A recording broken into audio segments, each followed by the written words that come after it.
নমস্কার বন্ধুরা, আপনারা দেখছেন কুকিং হাউস অফ অনিমা। আজকে আমি চিড়ে আর আম দিয়ে সুন্দর একটা রেসিপি তোমাদের সাথে শেয়ার করব। পাকা আম দিয়ে একটি পাকা আম আর এক বাটি চিড়ে দিয়ে এই রেসিপিটা করব। খুবই ভালো লাগবে গরমের মধ্যে। তাহলে সবার প্রথমে আমি চিড়েটা ধুয়ে নেব আর আমটা কেটে নিয়ে ফিরে আসছি। দেখতে থাকো বন্ধুরা, চিড়ে আর আম দিয়ে আমি কি রেসিপি করছি।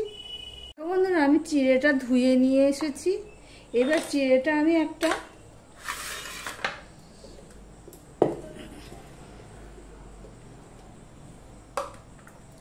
এখানে আমি চিনি গুঁড়ো করেছি একটু আগে, সেই পাত্রের মধ্যে আর ধুইনি, আমি চিড়েটা দিয়ে দিলাম।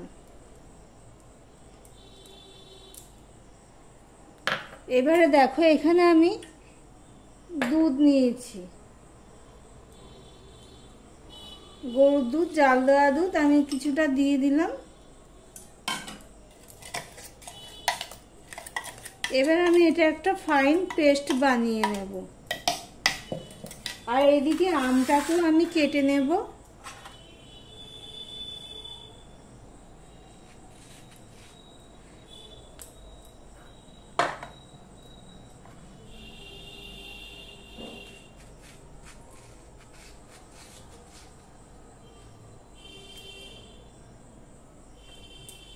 আমি এইভাবে আমটাকে কেটে নেব।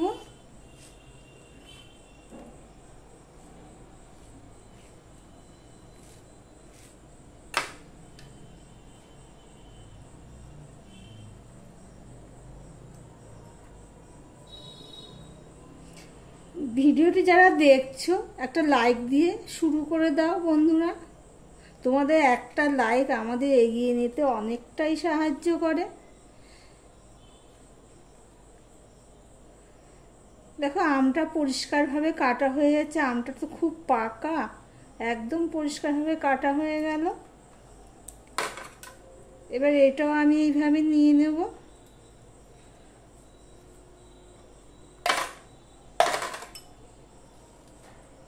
চাকু দিয়ে দিয়েই নিয়ে নেবো। এটা চামচে করা যাবে না, এটা চাকু দিয়েই করতে হবে বা বটি দিয়ে করতে হবে।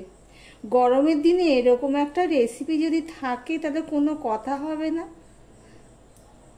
সবাই তোমার প্রশংসা করবে, এতটাই ভালো লাগবে। এটা টিফিনের জন্য পারফেক্ট এই গরমে। আর বাচ্চারা যারা চিড়ে খেতে চায় না তারাও এই রেসিপিটা খেয়ে নেবে চট করে। এদিকে আমটাও পুরোটা কাটা হয়ে গেল। এবার আমি প্রথমে চিড়েটা পেস্ট করে নেবো একটা ফাইন। চিড়েটা আমি ফাইন একটা পেস্ট বানিয়ে নিয়েছি, আমি দেখে নিয়েছি, তাও তোমাদের দেখানোর জন্য। এবার এটা খালি করে নিয়ে আমি আমের পেস্টটা বানিয়ে নেব। একটা পাত্রে আমি এগুলো তুলে দিচ্ছি।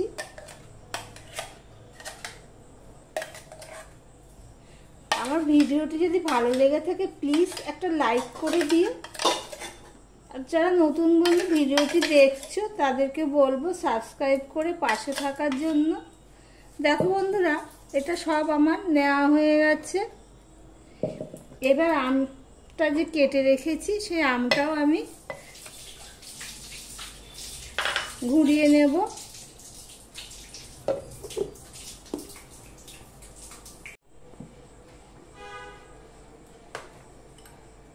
আমের পাল্পটাও আমি ফাইন একটা পেস্ট বানিয়ে নিয়েছি, দেখতেই পাচ্ছ। এবার যাব মেন পর্বে, চলো দেখতে থাকো বন্ধুরা। এদিকে দেখো, দুধ জাল বসিয়ে দিয়েছি কড়াইতে।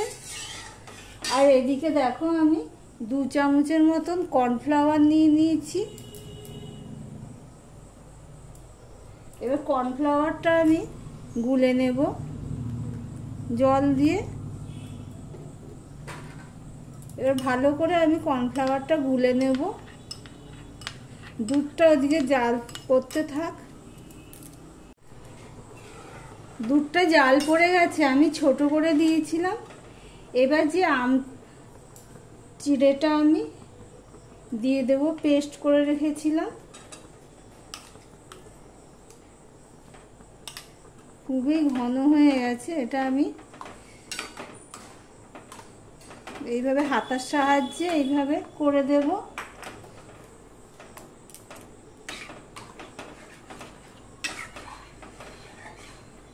ভালো করে এইভাবে গুলে নিতে হবে।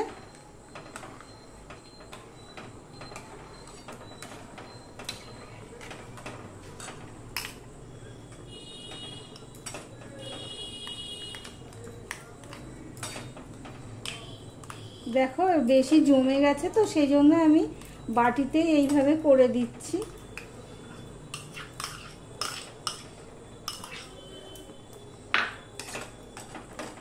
হাতার সাহায্যে এইভাবে ভালো করে পেস্ট করে দিয়ে আমি জাল দিতে থাকবো।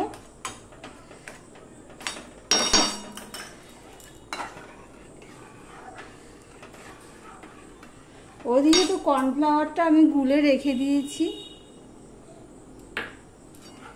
এবার ঘন ঘন নাড়তে হবে, মিডিয়ামে দিয়ে আমি ঘন ঘন নাড়তে হবে, কেননা চিড়ে দিয়েছি তো, নাহলে তলায় লেগে যাবে। আমি এখানে চিনি দিয়ে দেব। চিনিটা যার যার স্বাদ অনুযায়ী দেবে। আমি এখানে চিনি ডাস্ট চিনি, সে ডাস্ট চিনি আমি আমার স্বাদ অনুযায়ী দিয়ে দিচ্ছি। তোমরা তোমাদের স্বাদ অনুযায়ী দিয়ে দেবে।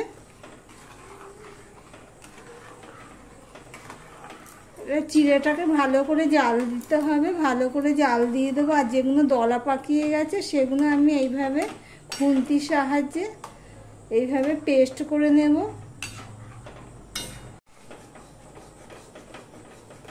দেখো চিড়েটা জাল পড়ে গেছে। আমি 1 চিমটি নুন দিয়ে দিচ্ছি, ঠিক এরকম 1 চিমটি নুন আমি দিয়ে দিলাম, তাহলে মিষ্টির স্বাদটাকে বাড়িয়ে দেবে। আর এখানে যে আমের পেস্টটা করে রেখেছি সেটা আমি দিয়ে দেব।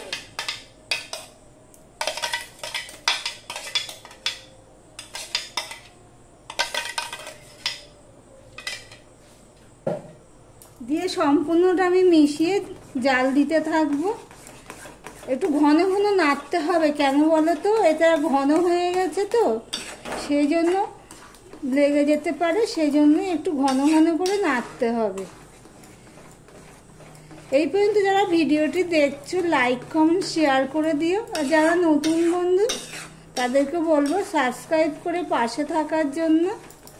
দেখো বন্ধুরা, এটা আমি জাল দিতে দিতে কিছুটা কমিয়ে নেব।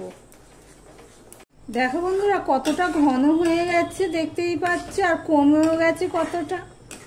এই অবস্থায় আমি যে কর্নফ্লাওয়ারটা গুলে রেখেছিলাম সেটা আমি দিয়ে দিলাম, দিয়ে সমানে আমি এইভাবে নাড়তে থাকবো। গ্যাসের ফ্লেমটা কিন্তু লো টু মিডিয়ামই রয়েছে। এইভাবে নাড়তে নাড়তে এটা পুরো ঘন হয়ে যাবে, দেখতে থাকো।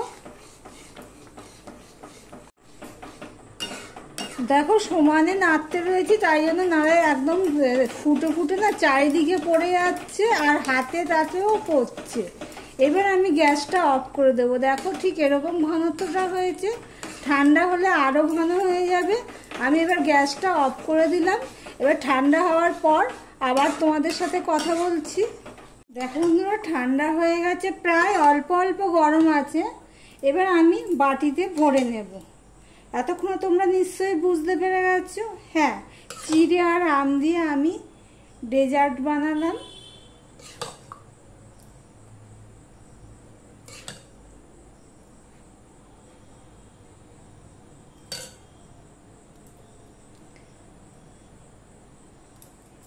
এবারে আমি এটা সুন্দর লাগার জন্য একটুখানি কাঠবাদাম দিয়ে দিলাম, আর একটু পেস্তা দিয়ে দিলাম।